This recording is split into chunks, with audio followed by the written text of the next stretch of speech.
तारेस्माल डंगरीगुड़ा पिचु plant रु पिचु बोझेई करी जयपाटना block सान पुझारीगुड़ा को निया जाउथिला।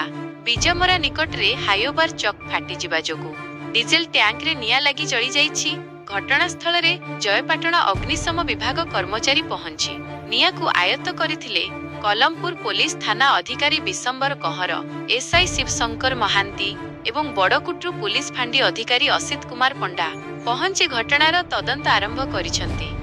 पुणी थरे कहि रखुछि, तारेस्माल डंगरीगुड़ा पिचु प्लांट रु पिचु बोझेई करी जयपाटना ब्लॉक सान पुझारीगुड़ा को निया जाउथिला। बीजमरा निकट रे हायोबार चक फाटी जिबा जोगु डीजेल टैंक रे निया लगी जळी जाईछि। घटनास्थल रे जयपाटना अग्निशम विभाग कर्मचारी पहुंची निया को आयत्त करथिले। कलमपुर पुलिस थाना अधिकारी विशंबर कहर, एसआई शिवशंकर महांती एवं बड़कुट्रु पुलिस फांडी अधिकारी असित कुमार पंडा पहुंची घटनार तदंत आरंभ करिसंती। ब्यूरो रिपोर्ट, निर्मल टीवी।